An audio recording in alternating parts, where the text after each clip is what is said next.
play the game with the people that writing the rules. Ain't the fame that I'm after when paying the dues. I've been through the pain that's reflected in the attitude. Might be winning now, but the thing is that I had to lose. So go and tell me what you really want to do. And load me at the top, cause there ain't a lot of room. Ain't no other option, that's all I ever knew. So I'ma get it poppin', you know how I'ma do. I've been down through the blood and the sweat. Guarantee you can know I'm a threat. I've been down through the blood and the sweat. And I ain't close to being done yet, I'm going all in. Yeah, I'm going all in. And I ain't close to being done yet, I'm going all in. Yeah. They know I'm going all in. What's up, ladies and gentlemen? It is your boy Niner Sickness with my boy Pete and Brandon. Gentlemen, how are we doing tonight? Just Doing beautiful. good, Are you Doing ready good. for a great postseason and chances to make the Super Bowl? You're funny. You're funny. I mean, we got the think they we said got the it's like we a- got the roster, don't we? Yeah. It said we have a 15% chance, I believe, is what it what To they make the said. playoffs or to make the Super Bowl? Yeah. To make the To make the playoffs. Oh, dang. Well, Mm-hmm. So there's at still least a the chance. Rams. At least the Rams didn't win. Well, we don't know. And you know what? We allowed a lot of yards against us, but the Rams gave up 255 yards. 255 yards, man, to Barkley. That's crazy. And 2 touchdowns. So, you know what? The Rams suck worse than we do. Just wanted to throw that out there. How's everybody doing? I hope everyone is doing amazing. What's up, Daniel Burry Sports Highlights? Welcome to the podcast. Well, ladies and gentlemen, as we all know, we took a fat L on Sunday against the Green Bay Packers. Now, we were without Brock Purdy, Nick Bosa, and a few others. Charvarius Ward has not been able to play. We all know why, and we all understand why. But it was tough. For those that don't like Brock Purdy, I just want to give you a little glimpse of what it's going to look like if we decide not to pay him. You're going to face a lot of Brandon Allen type of football. And I don't know about you guys, but Brock Purdy might not be Josh Allen or Joe Burrow or Patrick Mahomes, but he's a hell of a quarterback, and we have better odds of winning than we do without him. So that was a glimpse of what it looks like without Brock Purdy. So I don't want to hear none of that garbage next offseason. Don't pay him. He's not worth 65. Shut up. Shut up, shut up, shut up. Watch Allen play. So what's up, Tim Diaz? What's up, Papa J in the house? What's up, gentlemen? So I'm going to give it to you real quick, Brandon. What were your thoughts and your outlook of the game against the Packers? And then I'll pass it on to Mr. Pete. We got embarrassed, bro. Defense didn't show up. Offense didn't show up, especially with our backup quarterback. The only person that was having a game, honestly, on Sunday was George Kittle. Jordan Mason had one carry for 7, 8, 9 yards, and then you didn't see him again.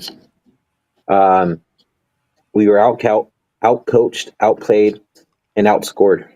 It was an embarrassment. That's not Niner football that we all know, and something needs to change. And I'm not saying to get rid of Kyle Shanahan. I'm saying play calling, like everything, just needs to change. Like it just doesn't seem like this is a well-known 49ers team that we all know the past couple of years. Yeah. Before I give it to you, Pete just came to mind. Did any of you guys see on the sideline Jake Moody go up to Debo and slap him for having a bad game? I'm just curious. No. Nope. Because if there was a time to do it, it was then. Yeah. He should have Two walked in drop and lock balls, in. bro. Lock Two in. drop balls. Yeah. Debo, you're being paid a lot of money. What's going on, bro? So this just Sad, showcased bro. that when Debo went up to try to encourage Moody my ass. Yeah. Focus on yourself, Debo. Focus on yourself. That pass was kind of high from Brandon Allen, but you know what? He should have caught It it. still That went through his interception. hands, bro. It Yep. went through his hands. Yep. Like, So can't- that was all Debo, bro. So that you Yeah. can't blame that on the quarterback. Yes, we didn't have Brock, but it didn't matter who we had. He still would have caused that interception because it went through his hands. It didn't hit him on the side. He didn't have to overreach a bad throw. Actually, it wasn't a bad throw. it was really right here. It was right there. Tell us, Pete. And like his hands were literally like this. The ball just right through it. And then it happened again. Yep. The exact like on the other side. And Well, at least it's consistent, right? yeah, I mean it can. I mean, he's already been consistent at not running routes correctly and not blocking. So I mean, you might as well be consistent and not catching now. Let's give the complete package a failure, right?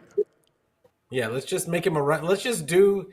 I guess he just wants to be a running back full time. Maybe that's what's happening. He wants to be a running back full time, so he's going to show them exactly how bad he is at wide receiver, and then Kyle will just make him a running back. Yeah, I hear you guys, man. And Christian McCaffrey did not have a good game. He didn't run for much. It looked like when they brought in Jordan Mason, he had a nice run. Since you haven't actually spoken yet completely, Pete, I'm going to give this to you. What's going on with Kyle, man? Why stick with Christian McCaffrey just because he's who he is, the name behind his back, when you saw what the burst and the effort that Mason brought in when he had that one shot? I mean, Kyle tells you what it is all the time. He tells us to our face, but we just don't want to believe what he says because we're thinking, oh, I mean, how could he possibly think that way all the time? But he tells us he's going to put the people that he thinks is the best. He wants the best player out there at all times. He doesn't. I'm telling you, he almost thinks of it like Madden, like there's really with the injuries turned off. Like he thinks that there's not going to be any injuries. He thinks that there's not going to be any Christian McCaffrey is Christian McCaffrey. So it doesn't matter. He's going to figure it out. And even when there's results to the contrary, and Jordan Mason is just he's got 711 yards so far this season. That's without the last two games. With having hardly any carries the last two games. He'd probably be close to 1,000 yards right now if he was given more touches. And it's baffling, from a fan standpoint, just because it's just such an obvious thing, and Kyle continues to not do the obvious things that we all have complained for years now that he won't do. And it's almost like he does it out of spite because people are telling him he should do it. So he's like, well, no, I'm not going to do that. When you think I'm going to zig, I'm going to zag every single time, even if it means that it's going to hurt the team. And yeah, it is what it is. I've been saying for a while now that I think Kyle they changed their philosophy on the identity of this team a while ago, and they just don't have the players to implement it properly. I think he's still trying to run a new philosophy with the same players that he had before, and that's not gonna work. It's just not. He doesn't have the speed on the field to do what he wants to do in the passing game. He doesn't have the route runners, honestly, to be able to do that as well. It's another thing that's baffling to me is the fact that, and we were talking about this on Twitter today, is that you draft Pearsall, and so everybody sees that as the writing on the wall that that either they weren't going to re-sign Ayuk or they were going to let Debo go the next season, because for sure they couldn't afford to have all three and sign Brock Purdy. And what they did was they restructured Debo, so now you can't even get rid of him. Now you can't get rid of him. Well, you just signed can, Brandon but you're Ayuk. going to pay a pretty penny. You're going to pay out the $31 million in Yep. dead cap money. Like, they're not getting rid of him. So now you've got both of them. Honestly, I don't think they were ever going to get rid of him next year. I don't think so. Well, I did. As soon as they restructured him, I think that was a sign to everybody that they weren't going to get rid of him. I think that he's one of Kyle's guys, and Debo talks all the time about him and Kyle having a special relationship, all that other nonsense. But you can't let that blind you to the fact that the guy's underperforming, and he's not doing well. It's not 2021 anymore. This is now 3 years, almost going on 4 years later, and he's got a lot of injuries. He doesn't have the burst that he had before, and he can't catch, apparently now. So I don't know what we're doing. Yeah, it's this season hasn't definitely gone the way we thought. A lot of it had to do with injuries. We could be here for hours. But we could be here for hours talking about all the weird shit that's going on. Oh, sorry. This the weird stuff that's going on. Truly, it's like it's 2020 all over again, it feels like. Yeah. I mean, we lost quite a few players to injury, but we still have a few. So I hear what you mean by 2020, but I think a lot of it has been coaching, a defensive coach trying to figure out who he is, trying to figure out his niche with that defense. He hasn't figured out what he wants to do. Special teams has been crap all year long, and the Niners haven't been able to get it together. So my question to you, Brandon, is, are you hitting the panic button based on what you've seen and including injury? Are you hitting the panic button? And I don't mean like panic like, oh my God, we suck, but more of the chances of making the playoffs, in your opinion, not nobody else's, not ESPN, NFL Network, your opinion based on what you've seen with your eyes. Do you think the Niners can still make the playoffs? Or do you think even if they get players back, it's just too hard to get there? We're kind of so far behind the 8 ball. Bro, let me just put it out there right now. Our season's done. Don't even think about playoffs anymore. We're completely done. 1-3 in the division, 5-6 in the conference and overall. There's no way in hell that we're going to be making playoffs. And I'm not gonna lie. I think we're losing next week also, especially in the snow. So yeah, we're done. Move on to next season. That's it. Pack your bags. We're done. I'm at that point now. Interesting. Pete, are you kind of feeling what Brandon's feeling, or do you have a little bit more hope? Is there certain things that the Niners can still do, in your opinion? Maybe do this or do that and turn it around now that hopefully the window's opening for Greenlaw and defensively, or is it a little too late even if he comes back, in your opinion? I mean, there's a lot of ways you can look at it, but me being selfish as a fan, I want them to keep trying to go out there and win. I don't care about. I don't think you go out there and I've never been a believer in tanking, ever. I think that is, it cheats the game, it cheats the fans. I know that for there's better so much draft money involved. position, yeah. I've never believed in that. I don't think it sets a good precedence. And teams that do that normally they stay bad. I'm hoping that I think that I don't care how many guys are out. I still think that they have the horses to be able to get some wins. Can they do it? I mean, the odds are very much against them. They basically can't lose more than one game. I believe. Shout out to BD Peacock Locked On. They were putting out the odds today they were talking about the odds today on their show, and it basically if they lose, they can lose one more game and still end up being 10-7. They think that the division is just so bad that might be able to win the division. Well, If they go 10-7. 2 weeks ago, Seattle was going to be in last place.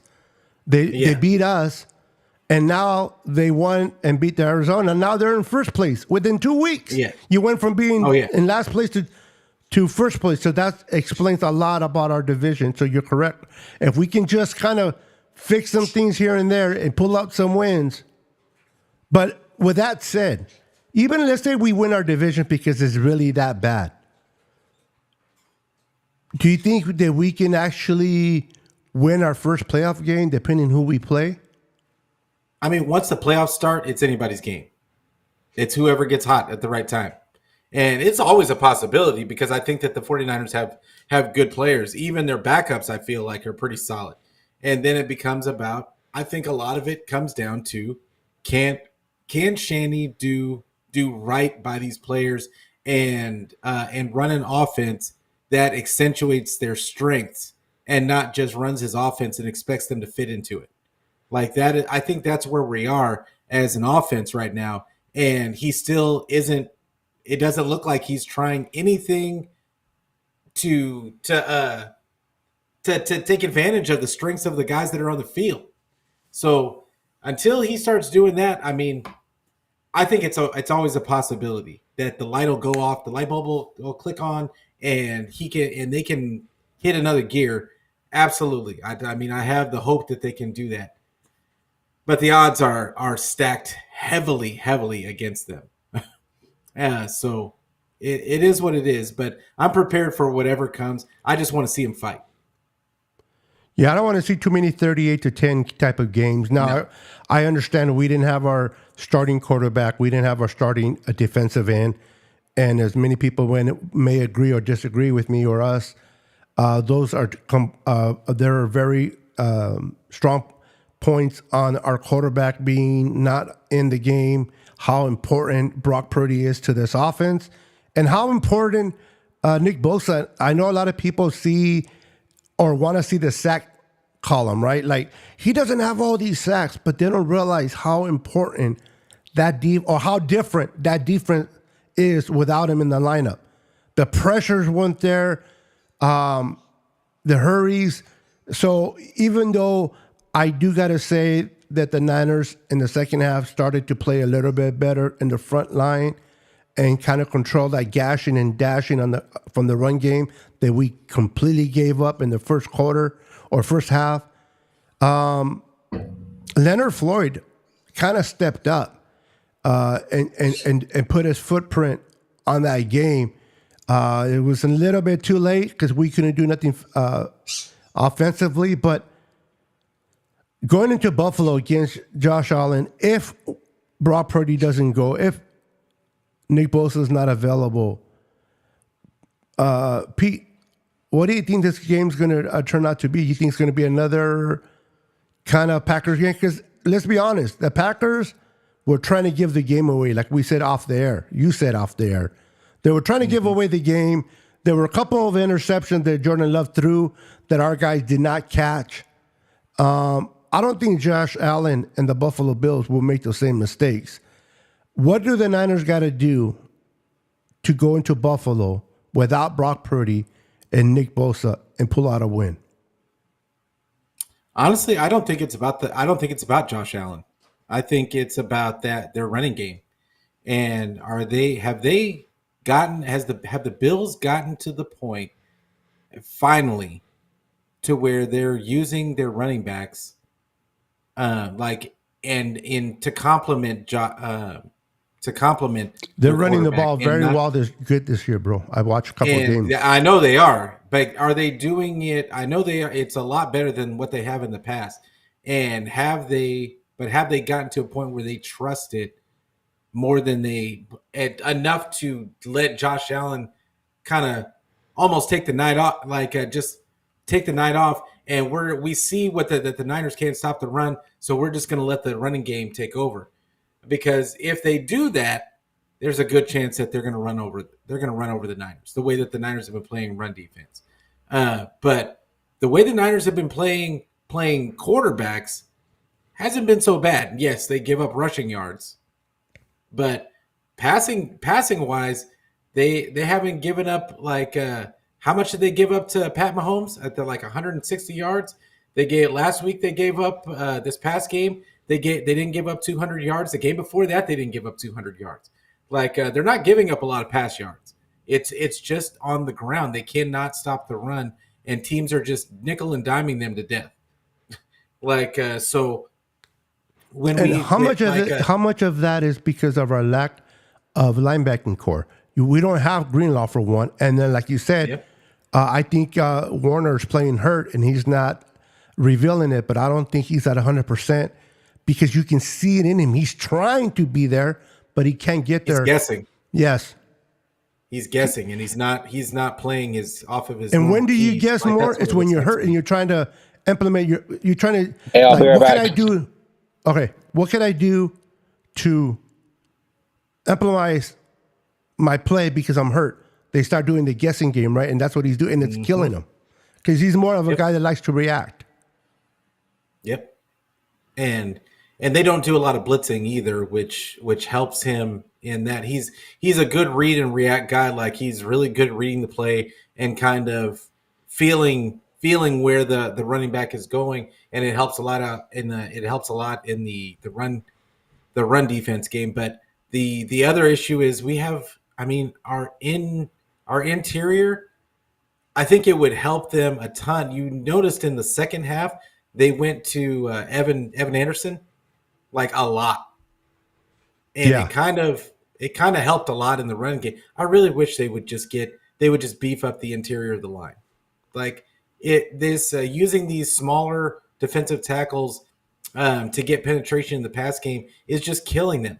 It's killing them in the run defense, and like we talked about it ad nauseum for years that Javon Hargrave was not a run stuffing defensive tackle, and Eric Armstead was dependent on being that. Well, guess what? Malik Collins is like a carbon copy of Javon Hargrave to a lesser extent, and he's a little bit better than Javon Hargrave in the run defense, but he's not much better.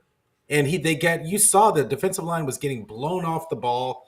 They just don't have the size at defensive line to do anything in the run defense.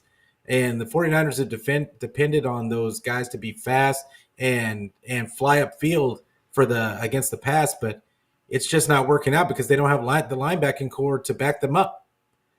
And whether Greenlaw makes any difference, I don't know. I don't know if he's going to be enough because it's just. But I think it'll help Warner out just to have somebody he recognizes. They know each other's game. So yeah, we'll see. Well, But like, listen, I just our think it's a lot of secondary hasn't been bad. I understand we're missing Charvarius Ward, and I understand that he's going through what he's going through, and something like that. You can't. It's not like an injury where you can rush him back.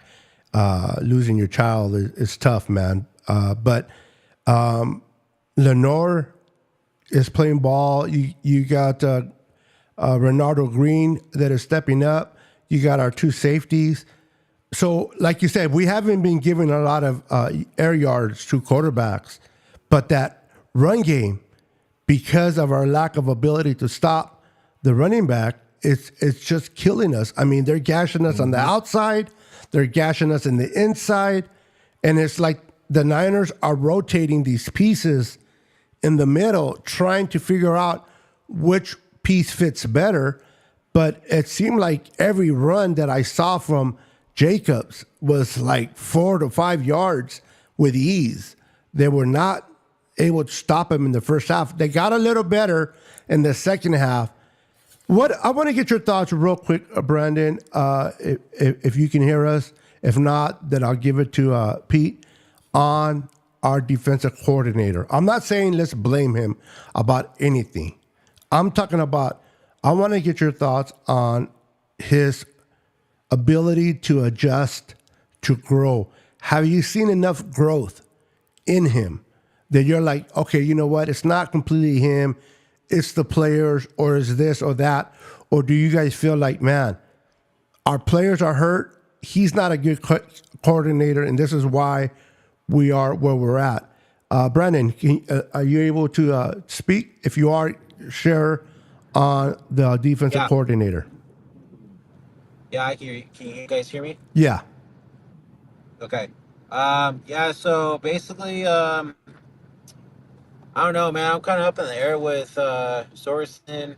A lot of people are not liking him either, to be honest. A lot of people think that he's not that great as a coordinator. I'm starting to get like that too. But I also have to say, too, is that the defense hasn't played that bad, except for Sunday, of course. But I feel like they haven't played that bad. That's a good point, Brandon. I'm not really blaming it on the defense. It's more of our offensive side of the ball, and we're not attacking. We're not playing like how we usually do the past couple of years. And Christian McCaffrey hasn't had one of those usual Christian McCaffrey games since he's come back from injury. And the fact that Kyle cannot see that is beyond me, because Jordan Mason, once he got in there on Sunday, you saw him, he just took off, right? So you would think, oh, Jordan Mason is actually getting fucking yards of running the ball, so let's probably keep him out there. But no, that's not the case. So I'm not really blaming it too much on defense this year. I think it's completely offense, honestly. I'm not even going to lie. Yeah, I hear you. And I'm not buying. I know some of the people in the comment. I'll give it right to you, Pete. I promise. I'm not buying that Mason is not blocking well. He's not catching well. That's not a thing. Exactly. I'm not buying it. Kyle is just stubborn with who he wants to go with. So, and everybody's free to their opinion, but I read in the comments where it's because of his lack of catching and how many yards does he have, or it's because his shoulder. I don't think now the shoulder could be more true than the blocking part in my thoughts. But when he runs, he hits that hole. He knows when that hole opens up, and he hits it hard. I think it's Kyle. So I want you to elaborate a little bit more, Pete, on that, and then go ahead and share what else you want to share. Yeah, as far as Mason, the one target he got, he caught. Yep. In the passing game. So and you can't catch when you're not in there, right? Yeah, exactly. I mean, I don't know what people are expecting to see out of the end. I'm sure that a lot of people are going to say, "Oh, well, he knows more. Kyle knows more than we do because he sees it in practice." Okay, well, the practice isn't what is showing up on the field, because every single week, every week he's telling us how great the practice was all week, and every week they come out undisciplined, penalties everywhere, and guys are missing opportunities to. I mean, I just want to talk about the defense for real quick because I see that all over the place. Get rid of Sorensen, or they're comparing Sorensen to Wilkes. Sorry, to Wilkes. And here's the thing, like Wilkes was a veteran defensive coordinator that had head coaching experience and that had ran multiple really good defenses. This is Sorensen's first season as a defensive coordinator. He's gonna have growing pains, but on top of it, did Wilkes have the same injury issues last year? No, he had a very healthy defense. Yep.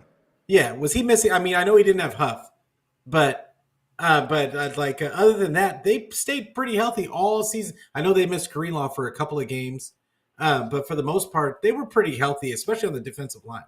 And well, they missed some guys here and there. The defense was 10 times better than it is this year. To your point, yeah, I would say that. Yeah, like they were not missing as many people as they are this year, and like so for people to expect the same statistics, and even then, where before this game, the 49ers were ranked 6th in total defense. That's what the TV said.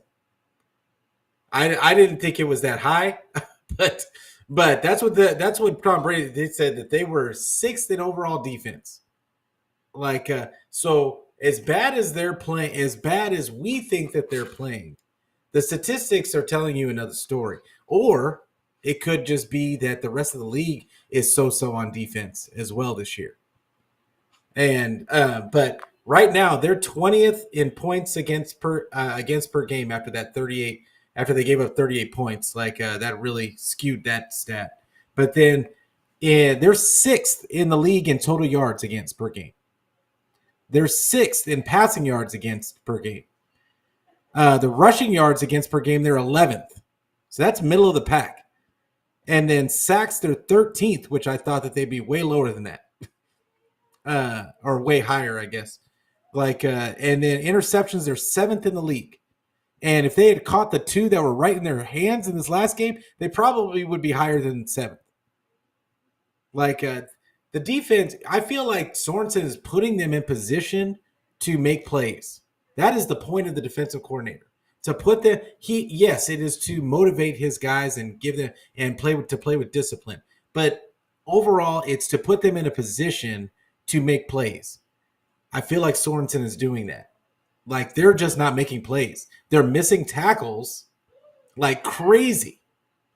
And Sorensen can't tackle for you at the end of the day. And it's not like last year where Wilkes had guys on islands and they would miss a tackle and go for 20. It's multiple guys missing back-to-back tackles.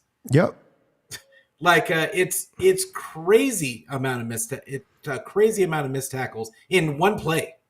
So I don't want to kill Nick Sorensen. I just don't think that. I think that he's partly doing his job. Could he be better on getting his guys to clean up the missed tackles? I guess if you want to hold him accountable for that, but I think he's putting them in a position to make plays. And I just feel like the guys that are out there right now, they're not making the plays. They're not finishing. The tackles have been terrible. Chris mentioned it, and I wanted to mention it again. He says 20 missed tackles in the first quarter, not the first half. First quarter. Yeah. That first half was just terrible. Yeah, when you have 20 missed tackles in the first quarter, I don't care who the defensive coordinator is. It just can't happen. It just can't. You got to stop that running back. You got to stop those players. And I seen players like bouncing off. Like, man, they was just like boop, boop, boop. And they were just bouncing off the running back. Question, Beto. I got a question for you. If let's say that he wants to hold those guys accountable for missing tackles, who is going to replace anybody out there right now? At this point, very good point. Who do you going to, I mean, let's say Fred Warner missed tackles because he's not he's not healthy. Who are you going to bring in? Odom? I don't think so. Or Devondre Campbell. Who are you going to bring in? Yeah, and people don't like Campbell. D Winners, but he can't stay healthy. Yeah, and he hasn't been playing great ball either, even when he's healthy. Let's keep it real. He's been missing tackles himself. Our corners have missed tackles. When you have your safeties. Now, I want to give props to the young kid, Mustafa on that one tackle. He is playing hard every game. Yeah, he is the light up of that game. He came in like a seeding missile and just penetrated and stopped Jacobs. And even Jacob was like, dang, who hit me? But, you got players doing their job the best. But when you're missing tackles, and, you can practice not to miss tackles. You can, as a coordinator, you can sit there and speak it into their heads as much as you want. But at the end of the day, he's not playing football. He's just coaching players. When players are missing tackles like that, it's undisciplined. Undisciplined type of football, and you can't have that, especially when you're on the road and you're playing a team like Green Bay Packers. You're playing without your best defensive end. You're playing without your starting quarterback. You can't miss tackles. And another thing, self-inflicted wounds with penalties on offense. Penalties. It just drives me nuts. Brandon, what are your thoughts on these penalties? Now, before you say something, Brandon, I just want to give kudos to our left tackle that stepped in. I can't believe I'm saying this, but he got an 81.4 for tackling. What's his name? He stepped in for Trent Williams. We never liked him on the right side, but he played okay on the left, and he handled himself pretty damn good. Aaron Banks has been going backwards instead of forward, in my opinion. And listen, number 77, I know he's a rookie, Dominic Pooney, Brandon. He had 2 penalties all season. Or one penalty all season. And he had 2 in the first quarter of this game. What's going on in your opinion, Brandon? Just it's the rookie in him. 3 penalties back to back to back, and it cost. Yeah, 3 in the first half. Well, I think it was because the quarterback changed. Brock Purdy is a completely different quarterback than Allen, and I think the rookie had a hard time adjusting personally. But go ahead, Brandon. Yeah, probably. I would say that too. Honestly, didn't it cost us some points too on one of his penalties. I don't know about points, but I know it cost. It could have. I don't remember, but I know it cost us some good yards that you can't afford to give back to them, especially when you're playing on the road. Right. Yeah. It's just, dude. That's been a thing with the Niners this season. Is the penalties are killing us, and it's killing us really, really bad to where it costs us games. They really need to work on being more disciplined. What's the word I'm looking for? Yes, disciplined, and not having this shit happen. Because perfect example is that big ass run Debo did on the kick return, and we got a holding call. I think that was on Brindo, bro. And that one, my God, yeah, not even started on him. I'm not gonna lie, the refs have been fucking horrible this year. I'm just putting that out there right now. Oh, the ref? Because that holding call was so weak, man. Let them play. Like, that was ridiculous. But yeah, so I mean, you know, offense just needs to get their head out of their culo and smell the freaking flowers, man. Because if they want to start winning games, this is not how you do it. They need to get their shit together. Yeah, what is that name of that bird that likes to put his head in the sand? Is that an ostrich? Yeah. You can't be an ostrich with your head in the sand, bro. You gotta pop it out, see what's going on. Listen, when things go wrong, there's always a lot of things we can look at and complain about. But listen, somebody mentioned earlier, we're not getting rid of Kyle, and I agree. Getting rid of Kyle is not the answer. But for those that don't want to criticize Kyle, for those that don't want to blame Kyle, for those that believe that Kyle makes no mistakes, I don't agree with that either. He is our best option right now, and I don't want to get rid of Kyle. But could Kyle do things differently? Yes, he could. Do I wish he would? Yes, I do. Is that going to happen? Probably not. And it's just, that's the fun. You got to take the good and the ugly with him. The good is he's a great play caller. The bad is that he's stubborn and he wants to do it his way, even if it's not working. He wants to do it his way instead of improvising and try to do it different. Out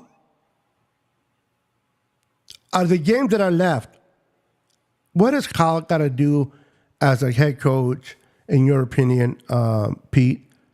Where does he have to change in his pride in this area, play calling, if he wants to give this team a chance? Because whatever he's been doing this year with the players that we have right now, it's not working. Something has to change. In your opinion, Pete, what do you think that is? I mean, we talked about it a little earlier. It really just comes down to calling plays to take advantage of matchups. Which we haven't. He's never done that. So kind of expecting him to do that is kind of like, I mean, it's kind of insane to even think that he's going to do that. But I mean, that's really what needs to happen. We need to start taking advantage of matchups because the 49ers still have weapons. They still got George Kittle out there. I mean, regardless of how bad Debo played, I really think it's a recipe for they're not doing things to get him against get him a good matchup. And most teams try to run plays to cause matchup issues for the other team. The 49ers don't do that. And I mean, that's not Kyle's way. Kyle runs the play. He says the answer is always in the play, and the quarterback just has to find where the answer is. Yeah. And it just continues to be an issue that we've got players that I think could make plays. They're just not given an opportunity to because the way the answer in the play is taking too much time to develop. And that can't 5 and 7 step drops went away a long time ago with Mike Martz, but somehow the 49ers trying to resurrect it. Yeah. Like I don't get that part either. And what happened to all the screens? No screens at all, bro. No like, in or out. There's a lot of stuff that we just don't see anymore out of Kyle. And I'm telling you, it's what it looks like to me is that they changed the philosophy and what we've seen more drop back passes than we've ever seen with this team. Less play action, and it's even with Brandon Allen in there. He threw the ball 29 times, and granted, we were behind. He had to throw the ball out at some point.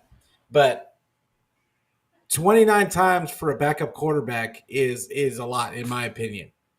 And it didn't look like they were changing the offense at all. It looked like they were just trying to run the same offense with Brandon Allen instead of Brock Purdy, which who does that? Who does that? You're not going to get the same level of play. And I don't even think Brandon Allen played bad necessarily, except for the fumble. Like the interception, to me, that's not even his fault. Like, so I didn't think he played bad at all. I think that the offensive line let him down a bunch. I think his receivers let him down. And I mean, what else can you say? And I think Kyle honestly let him down a little bit with the play calling. Just real quick, speaking of the offensive line, Jake Brindle needs to get benched. Who are you going to put there? Yeah. Ass. Who are you going to put there? Who are you going to put there? Well, Feliciano's out for the season. But he's out for the season. Okay. So now they what? can figure it out. Figure somebody out.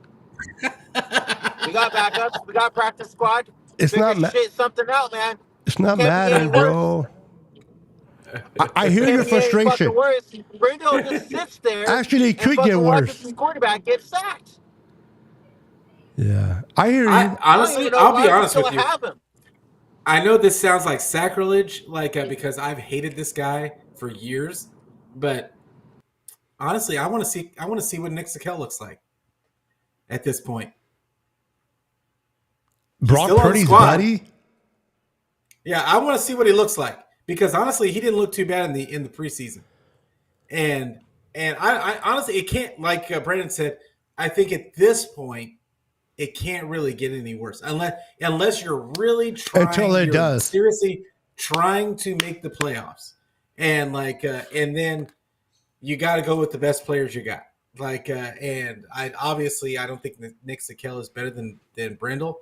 But who knows? Like the guy, what about the kid the kid from Michigan? Oh yeah, well he's on the practice squad, isn't he? Yeah, but they can bring him up. I mean, why not give him a chance? Who are you going to get off? Who are you going to take off the squad to bring him up? Yeah, that's Jake Brindle. Jake Brindle. Yeah, so then he gets because somebody going to pick him up as a backup. Yeah, you got to remember those that are in the practice squad are players that normally people don't pick up. You know what? Yeah, you don't want to put as bad as Jake Brindle is. There'll be another team that will take him, and then we're stuck. Then we're stuck with putting Brandon in there. Yeah, it's it's just a complicated situation but it's a complicated situation that the 49ers have created. We've been talking about them drafting a center since what year was Drake Jackson drafted? What was that? 2000? Was that 2021? I think so. That center that went to the Raiders, bro. What's his name? The one that's center for the Raiders right now. We could have drafted him, and he's killing it with the Raiders. Suck. We could have had Creed Humphrey. Yeah. Because that was the first year that I said that they should have been. But they should. There are a Shelly lot of does us not emphasize on the offensive line. He likes toys. Used to. He used to. It was when and I talked about this on Twitter as well today. It was when Brindle, when they first started Brindle in the playoffs that one year, and he was serviceable. And then the next season they decided to run with him, and he became a Pro Bowl alternate. At that point, it was that point right then that they stopped investing in the offensive line as a whole, and like they started saying, "Oh well, we can get by just running guys out there," and and they thought they could do it all the way across the line. They told you that when they let McKivitz stay at right tackle. They told you that when they put Burford in that spot and they were just platooning him back and forth with Daniel Brunskill. They stopped caring. It was Brindle was the start of it all. And it was that point that they changed their philosophy around the offensive line. And on the defensive side, they stopped caring after they drafted Drake Jackson. Well, they brought in Javon Hargrave, but they changed the philosophy on what they wanted on that defensive line. They went smaller. They started going smaller and being all about getting upfield and rushing the passer. Yeah. So, yeah, it's just a really weird philosophy change. Regardless of what this season entails, if we lose the rest of the season or, every game right now is important. If we don't get there, I hope that Kyle can sit back and reflect on this, and maybe me being wishful, but hopefully they can change that mindset once again and go back to fixing that line. They have to improve that line on the offseason and give Brock Purdy a chance. If we had a good offensive line, I know that we would be able to do more than what we're doing, and Brock Purdy running for his life. Brock Purdy can't make his reads because the offensive line is being broken down. Do you think that should be a priority? Now, I'm not saying from your point, because I know you love offensive linemen as I do. So yes, it's a priority for us. But do you think that'll be a Niners priority to go after offensive linemen? Or do you think Kyle's like, nope, I'm still going to do it my way, and I'm going to create and design plays to hop the offensive line and not just bolster the offensive line? Any of you guys can answer that. Go ahead, Brandon. No. It's just gonna be another draft without focusing on the O line. It's just the Kyle way. Not much to say about it, man. I mean, if we really were focusing on the O line, we would have done it a long time ago. And it's just gonna be another year of drafting everything else but the O line. It is what it is. It's tough, man. I just think that they've changed their philosophy around it. I don't think I think Kyle's got a built-in excuse this season because of all the injuries that he's just gonna run it back with this O-line again next year. And and he's gonna blame it. He's gonna point to some you see all of the what's it called? All the advanced metric, all the bean counters on Twitter, talking about Brendel is the only one that stinks on the offensive line.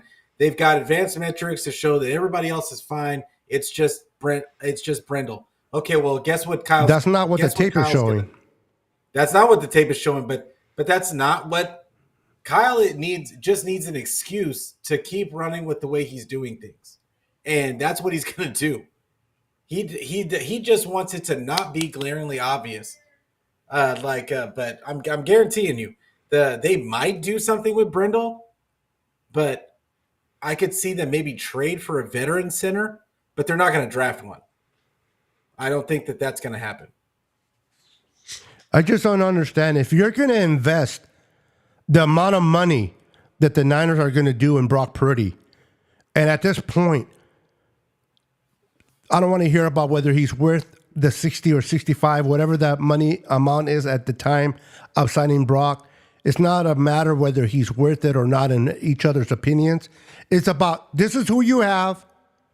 Brandon Allen and Jobs is who's backing them up. Dobbs, excuse me. If you're going to pay, in my opinion, 60 to 65 million for Brock Purdy, don't you want to get an offensive line that's going to protect your investment and not get him killed out there? I understand that Brock Purdy is able to run and get out of trouble with his legs, but that's going to get old at some point. I want him to design run plays instead of running out of because the pocket is caving in. We need to focus on, in my opinion, center and tackle. Right tackle. And let's be honest, Trent Williams, I don't know. He's great. He's good, but he's up there in age, man. And they got to start focusing on this area because if they want to stay within the window, you got to have an offensive line that can protect your quarterback and allow your quarterback to make plays. I don't like Harbaugh, never really did, but I do like Harbaugh that he's in the trenches. He wants to build from within out.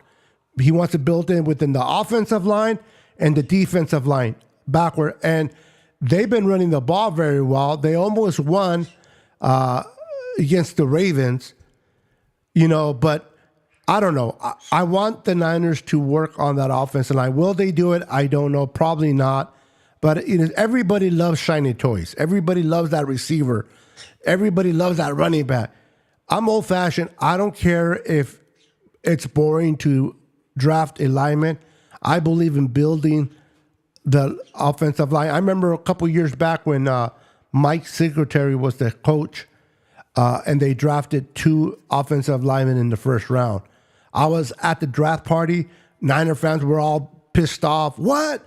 2 offensive linemen? I was happy. What about the receiver? What about a tight end? And it's like, yes, those are the shiny toys. But those toys don't work if you can't give your quarterback opportunity to get the ball to them. And it starts offensive line. Those unsung heroes that you need. Look at the Kansas City Chiefs. They struggled offensively. When they lost to Tampa in the Super Bowl because that offensive line was trash. They immediately fixed it. And they don't have receivers. Now, they have Patrick Mahomes, yes. They don't have great receivers, great running backs, but they're winning games because of that offensive line. And I hope the Niners turn around and do something because, to me, if they don't really fix that offensive line, I don't care if they bring in a future Hall of Fame quarterback or running back or receiver. You got to fix that line, and I'm tired of this scheme line. We're going to scheme him.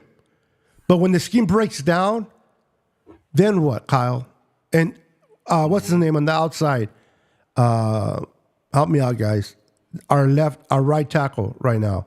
McKivitz. He has some good games, but for the most part, it's like he's a fan. He looks at his defender and he watches him come around him and tackle his quarterback. Instead of, and it's like he's no better than McGlinchey. He's no better than McGlinchey. I would say that I think McGlinchey was better. Oh no, not in the run game. I don't think. I mean, not in the pass game. Yeah, exactly. I don't think that I think McKivitz is a tiny bit better than McGlinchey in the pass game, but in the run game, it's not even close. Because the 49ers used to be able to run to the right side, and now they can't even. Now they can't. They have to go to the left. Yep. Every time. And look at what you gave up, and look at what you gave up to lose on. You got a little bit better on the passing game, but then you really, really hurt yourself in the run game. And it's like, to me, in order for you to sacrifice the run game, you got to be really good in the pass game. and I'm not seeing that from him. I don't know, guys. I want to see you guys in the comments. Let us know in the comments. Are you guys upset? Do you guys think the Niners should build a better offensive line? And when I say the Niners, I'm talking about Kyle. Because if there's a reason I want Kyle to be fired, if I ever do, it's because he's not putting emphasis on that offensive line. It's not because of his play calling. It's not because of his ego. It's because he needs to emphasize on that offensive line to make it work. And I hope they do that. We are 5 minutes to an hour. We're 32 deep. Guys, I'll give it to Brandon real quick. Brandon, where can people follow you? What can they, what do you have going on your channel? This is your opportunity to let everybody know how they can reach you, bro. Yeah, so go ahead and follow me over on YouTube. I do that all the time, sorry. Forever Faithful Podcast on YouTube. Also, we're on X, Instagram, TikTok, Facebook. What else? I think that's it. But if you don't want to listen or see my face, not listen, but see my ugly ass face. If they don't want to see your face or listen, bro, now we're in trouble. That's what I'm saying, right? I'm sorry, I'm freaking driving right now, so freaking doing too much right now. But anyways, you're not driving an airplane, bro. Well, you see my starlights back there. Yeah. Anyways, yeah. So Forever Faithful Podcast, anywhere, social media, get all your 49er updates, and we're also trying to do a show later in the week, probably Friday after Thanksgiving, to preview the Bills game with my other boys, Christian and Dion and Anshul, and Beto maybe, and Pete, if you want to, let me know. But yeah, go ahead and hit that subscribe button, hit that like button, and yeah, we're on our way to 1,000 subscribers on YouTube. So please help out the channel. I really, really appreciate it, and thank you for the support. Appreciate it, Pete. Where can they get a hold of you? What do you have going on? So Niner Fanatic Podcast. We are on Twitter. We are on Facebook. We are on YouTube. We are on Twitch. And I'm also anywhere where you can get your audio podcast. So there is no excuse. The only excuse is you just don't like hearing from me, which I'm not going to take that as an excuse. I need you there with me. I need you to feel my pain. I need you to feel my pain with me. So, but I will be doing another show this Friday for sure. Whether I'll have somebody with me, I have no idea. But you'll at least have me there, and hopefully you'll be there as well, and we can just cry together about this Niner team and about this terrible football that we've been seeing. And we're gonna get you ready for the game versus the Bills, come hell or high water. And yeah, and then right after the game on Sunday, then I'll be going live on an instant reaction show. So be on the way for that. We've been getting a lot of people in on Sundays after the game. So yeah, make your way on over. Appreciate everybody. I love all the interaction. So that's awesome. My bird decided to wake up, but at least they woke up at the end of our show, so that's a good thing. But for us, as for me on my channel, normally Thursdays we have our podcast with Jess from East Coast Red and Gold at 5 p.m. Pacific Standard Time. But we're not going to have Thanksgiving, everybody. All right, guys. We're not going to be having a show this Thursday because of Thanksgiving. So enjoy your Thanksgiving. We'll resume next Thursday at 5 p.m. every Tuesday at 6:30 with my boys. And I think we're going to be taking a guest every week. So if you want to be on our show, let us know. Talk to me, Pete, or Brandon, and we'll see what we can do to bring you on as a guest on our show. All right, guys, we're going to get out of here. Have a wonderful Thanksgiving. Enjoy your time with your family, your loved ones. Happy Thanksgiving. And remember, don't eat too Sweet much. potato pie, not pumpkin pie. Yeah. Oh, wow. Don't eat too much turkey and enjoy football. We get 3 games on Thursday, right? If I'm not mistaken. And they're all shit. Football's football. From the guy that you can't see in the background, They're all shit like my camera.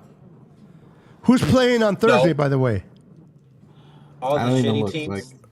Let me see real quick. Cowboys. Let me see real And quick. Command. So Thursdays is the Bears and Lions. Cowboys and Giants. The evening game is not going to be too bad. It'll be Miami at Green Bay. Oh, that'll be a good game. That'll be Lot a of good And game. we have a Black Friday game, the Raiders versus Chiefs. Yeah, they could have picked a that's- better game, but Right? You ain't lying. oh my god, That's bargain. That's bargain basement for sure. go do your shopping instead of watching that game. I'll definitely be shopping. But all right, guys, thank you for joining us. Have a wonderful day. We always appreciate each and every one of you. Thank you for partaking. You guys are the true MVPs of the show. We will see you next Tuesday, God willing, at 6:30 right here. Until then, see you later. Niners. Sayonara, and Go enjoy Niners. Thanksgiving. Go Niners. Happy Thanksgiving. Happy